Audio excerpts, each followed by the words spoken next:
Dictation start now. Madam Chairman, the amendments that have been brought here in this bill are mostly innocent in nature and necessary. Some of them are not at all important, but there are few clauses which I would like to highlight here. I would request the Honorable Minister to reconsider whether these can be reframed in such a manner that certain controversies which may occur in future are not there. There should be no chance of such a controversy in the bill. I would request the Minister to consider in that light. Coming to clause 5 of the bill, it has been suggested that the central government may also appoint public prosecutor or additional public prosecutor. When the state government is there to appoint public prosecutor or additional public prosecutor either in high court or in district court, I think the central government not have taken that power also to appoint public prosecutor or additional prosecutor at the district level or even in the high court.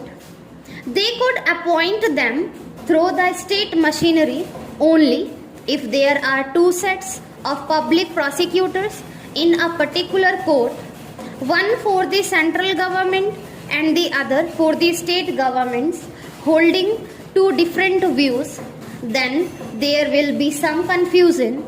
In certain cases where the central government may require the help of certain public prosecutor, that appointment should go through the state machinery. They may require the help of certain public prosecutors that have been appointed by the state government itself. If it comes to directly appointing any public prosecutor for any court, then in that case the jurisdiction of a particular court may arise and certain other confusion may also arise there. So, to avoid that sort of misunderstanding or holding of different views by different sets of public prosecutors, I think appointment of any public prosecutor should be by the state alone and not directly by the central government. You will also find in sub-clause 5 of clause 8 that the public prosecutors in district level should be appointed from the panel that is to be prepared by the district magistrate. In the case of state government, the public prosecutors should be appointed from amongst those in the panel and not from those whose names do not appear in the panel, prepared by the authorities in accordance with the procedure laid down by the state governments.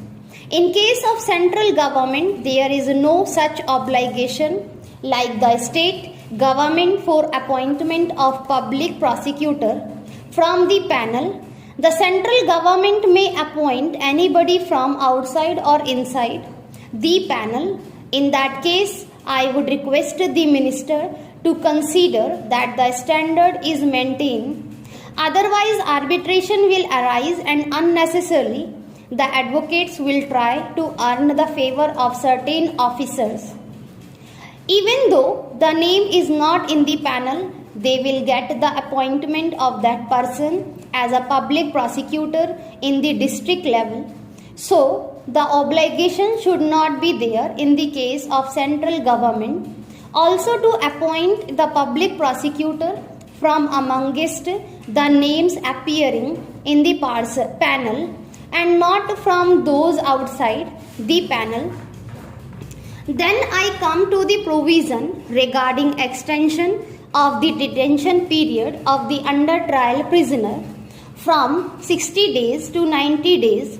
The limit of 60 days of detention of the under trial prisoner has been brought in only after strenuous struggle and fight in the Lok Sabha.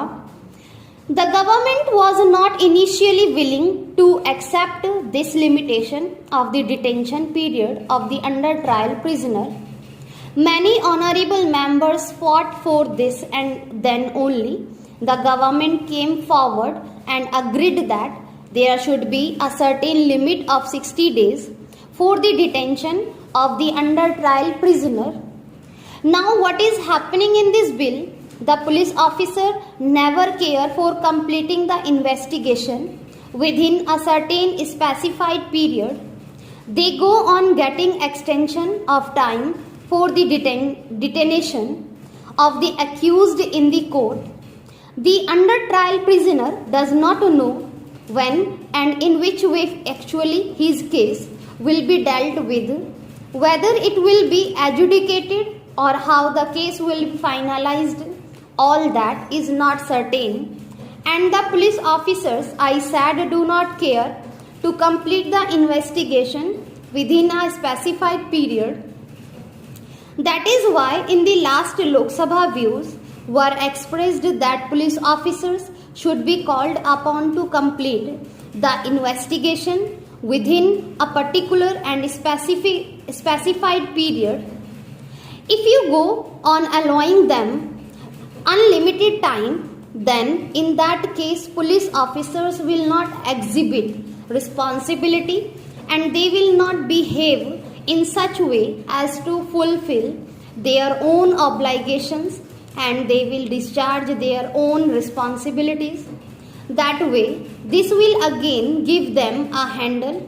So though I agree that in certain cases like murder or dacoity or some such offences where life imprisonment is prescribed, where this may be required in respect of other matters, the cases should be completed within 60 days duration.